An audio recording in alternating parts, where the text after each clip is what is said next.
नमस्कार, स्वागत है आपका सिटी पोस्ट लाइव में। मैं हूं दीपक शर्मा। राजद के युवराज तेजस्वी यादव आज अपने आवास पर खूब पटाखे चला रहे हैं और खूब मिठाइयाँ बांट रहे हैं। उन्होंने खुद भी मिठाई खाई और अपने साथियों को भी मिठाइयाँ खिलाई।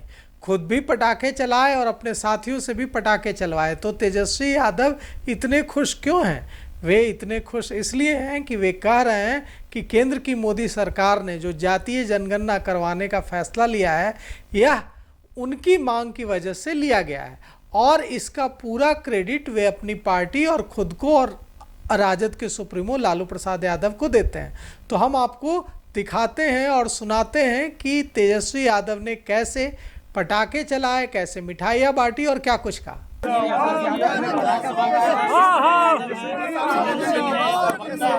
पीछे होइए ना भैया, हाथ उठा रहे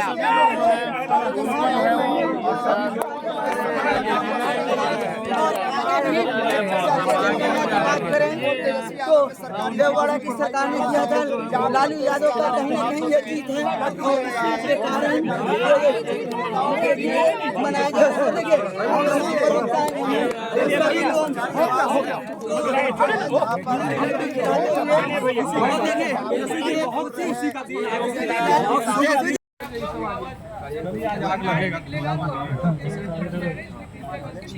साकेत जी साकेत जी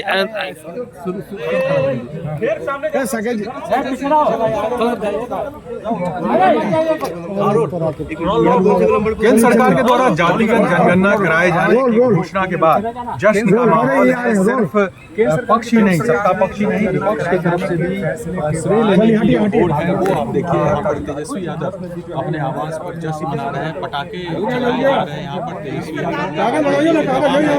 के साथ मौजूद है और जश्न मनाया जा रहा है। जिस तरह से ये जातिगत जनगणना कराने की बात केंद्र सरकार की तरफ से कही गई है, उसका फैसला लिया गया है। उसके बाद ये पूरा जश्न जो है वो आप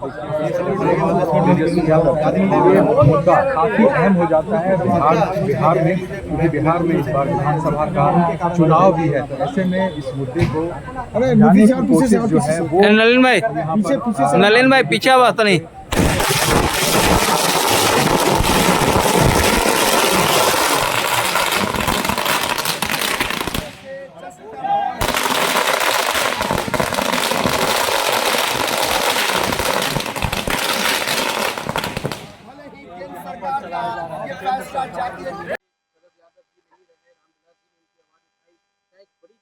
ये हम लोग के पुरखों की जीत है। ये हम लोगों के पुरखों की जीत है। ये समाजवादी नेताओं की जीत है, समाजवाद की जीत। हम लोगों ने लगातार जो है, हमारे नेताओं ने समय समय पर इसकी लड़ाई, चाहे सड़क हो, सदन हो या कोर्ट कचहरी हो, और आज भी मजबूती के साथ हम लोग लड़ रहे हैं। और हमारे एजेंडे पर ही भाजपा के और एनडीए के लोगों को नाचना पड़ रहा है।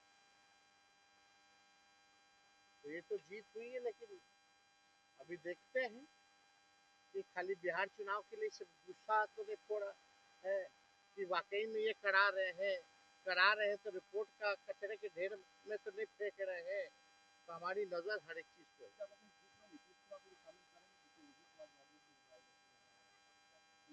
तो शेड्यूल लाइन में क्या नहीं करवा दे रहे। अरे भाई, तो हम नए अल्टीमेटम में ना, हमारे ही प्रस्ताव में ना हो गए तो नीतीश जी का आइडिया था कि चले प्रधानमंत्री नीतीश कुमार का जीत है। नीतीश कुमार ने बिहार से शुरुआत की, उन्होंने सबसे पहले आपको तो हम आर्टिकल दिखाई दिए, आपको ट्वीट दिखा दिए, इतिहास और क्रोनोलॉजी बता दी। ये तो 96 में देवगौड़ा जी की सरकार ने, जब लालू जी जनता दल के अध्यक्ष थे, तभी करवा दिया था। लेकिन अटल जी की सरकार, क्योंकि ये हर 10 साल में ही होना था सेंसस, तो एक में होना था, एक का ही को देखते हुए निर्णय लिया गया था। एक में जब सेंसस होगा तो इसको इंक्लूड करेंगे। देखिए जी, वाकई में अगर पक्षधर है तो एक शब्द भी हम लोगों ने कई बार हाउस में भी, हाउस के बाहर भी 65% आरक्षण के बारे में बात की। शेड्यूल 9 की बात की, क्यों नहीं नीतीश जी शेड्यूल 9 में डलवा दी? करवाना ना चाहिए। जदयू भाजपा के लिए क्या कर रही है, हम तो जानना चाहते हैं। उस समय तो भाजपा के लोगों ने मना किया था, प्रधानमंत्री कहते तो भाजपा के लोगों ने मना किया था, और जो मना किया आज उसी के साथ बैठे हुए उन्हीं के दम पे सरकार चला रहे हैं। तो क्या करेगी जदयू? शेड्यूल 9 में क्यों नहीं डाला गया? क्या कैबिनेट, हमारी कैबिनेट 17 महीने की थी, तो सिफारिश हम लोग किए थे कि नहीं किए थे शेड्यूल 9 में डालने? पूछो तो जरा जदयू के नेताओं से।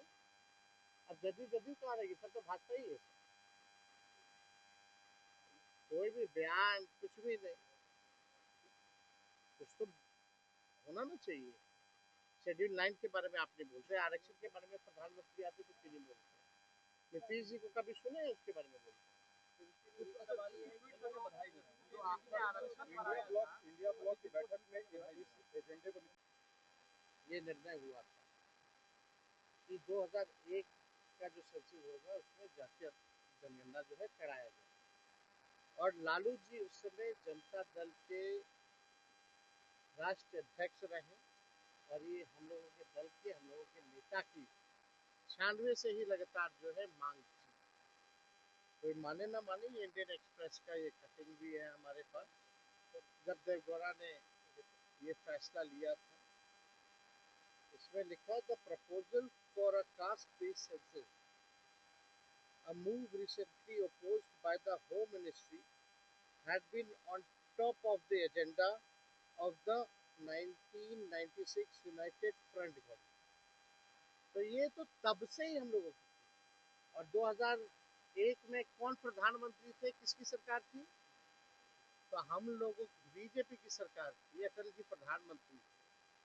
तो जो हम लोगों का जो कैबिनेट जो डिसीजन था जनता दल का, आपका यूनाइटेड फ्रंट गवर्नमेंट 1996 का, उसको भाजपा की सरकार ने नहीं माना। फिर आप आइए देखिएगा, 26 जुलाई 2015 को लालू जी ने राजभवन मार्च भी किया, और लगातार 2016 से हम लोग 17 हो 18 हो 20 हो, लगातार जो है जाति आधारित गणना की जो है मांग हम लोगों ने की। ये उस समय लालू जी का भी ट्वीट 2015 का, ये भी पढ़ते, मोदी यूएन जाकर मेरे खिलाफ पिटीशन दे, लेकिन मैं गरीबों की लड़ाई लड़ते लड़ते आरक्षण बढ़वाकर जातीय जनगणना के आंकड़े प्रकाशित करवा कर ही दम लूंगा। ये 29 सितंबर 2015 का उनका। और इससे पहले भी आप लोग सब लोग जानते हैं कि यूपीए की सरकार ने 2011 में जो है, हम लोगों ने 2010 में लगातार मांग की थी, जिसमें मुलायम सिंह जी भी थे, शरद जी भी थे। तो उस समय जो है ये हुआ था। हालांकि जब बीजेपी की सरकार आई, Arun Jaitley ji finance minister press conference करके कह दिए, जब रिलीज करने का मौका है तो डेटा करेक्ट है। उस समय भी भाजपा के लोग नहीं चाहते। आप सब लोगों को पता है कि कई बार बिहार विधानसभा से हमारे ही प्रस्ताव को पारित किया गया। जब हम लोग विपक्ष में थे, जातीय जनगणना का प्रस्ताव दोनों सदनों से पास किया गया, 18 में भी, 19 में भी, 20 में भी, 3 बार। और हमारे सुझाव पर ही पहली बार बिहार में सर्वदलीय प्रतिनिधि मंडल 23 अगस्त को प्रधानमंत्री जी से नई दिल्ली मिला। मुख्यमंत्री जी भी थे साथ में। मेरा ही 2 प्रस्ताव था कि सब लोग चलिए प्रधानमंत्री जी से मिले। जब इन लोगों ने केंद्र पार्लियामेंट में, केंद्रीय मंत्री ने मना कर दिया कि जाति जनगणना नहीं कराएंगे, तब हम लोग प्रस्ताव रखते थे, तब हम लोग सब लोग को लेकर के गए थे दिल्ली। और उससे पहले 3 बार तो हम लोग दोनों हाउसों में, लेजिस्लेटिव असेंबली में भी और लेजिस्लेटिव काउंसिल में भी